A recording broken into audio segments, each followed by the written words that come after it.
ఏజే న్యూస్కి స్వాగతం. నేను ప్రియ.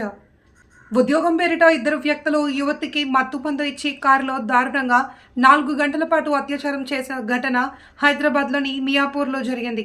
వివరాల్లోకి వెళ్తే ఆంధ్రప్రదేశ్లోని కడప జిల్లాకు చెందిన ఓ యువతికి ఉద్యోగం ఇప్పిస్తాను అని మియాపూర్లోని ఓ రియల్ ఎస్టేట్ సేల్స్ కంపెనీలో పనిచేసే సంగారెడ్డి, జనార్దన్ రెడ్డి అనే ఇద్దరు ఉద్యోగులు నమ్మించారు.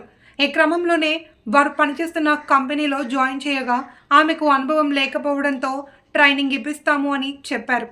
అయితే ట్రైనింగ్లో భాగంగా సైట్ చూపిస్తామని బయటకు తీసుకువెళ్లారు.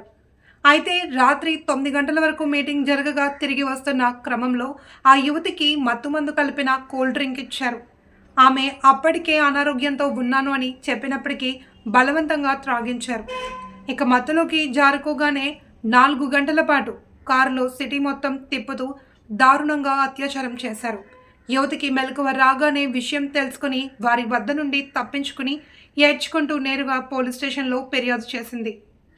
ఈ ఘటనపై పోలీసులు కేసు నమోదు చేసి వారిద్దరిని అరెస్ట్ చేశారు. ముఖ్యంగా యువతులనే టార్గెట్ చేసి ఇలాంటి దారుణాలకు పాల్పడే కామాంధులపై ఎలాంటి చర్యలు తీసుకోవాలో వీడియో చూస్తున్న ప్రతి ఒక్కరూ క్రింద కామెంట్ చేయండి. అలాగే ఇలాంటి మరిన్ని వార్తలు మీ మొబైల్లోకి రావాలి అంటే వెంటనే మన ఛానల్ని సబ్స్క్రైబ్ చేయండి. వీడియో కనుక నచ్చినట్లయితే లైక్ చేయడం మర్చిపోకండి. సంగారెడ్డి అండ్ జనార్దన్ రెడ్డి వీరిద్దరు కూడా అమ్మాయికి నచ్చినటువంటి ఒక హాస్టల్లోని షెల్టర్ ఇవ్వడం జరిగింది. హాస్టల్ నుంచి పికప్ చేసుకొని యాదగిరిగుట్టలో ఉండేటువంటి మీటింగ్ అటెండ్ కావడము అండ్ సైట్ విజిట్స్కి వెళ్ళడం జరిగింది. అండ్ అక్కడ 9 గంటల వరకు మీటింగ్ అయిపోయిన తర్వాత రిటర్న్లో భాగంగా అనుకోకుండా కారు బ్రేక్ డౌన్ అయిన తర్వాత ఈ ఇద్దరు జనార్దన్ రెడ్డి అండ్ సంగారెడ్డి వీరిద్దరు కూడా అమ్మాయితో మిస్బిహేవ్ చేయడం జరిగింది.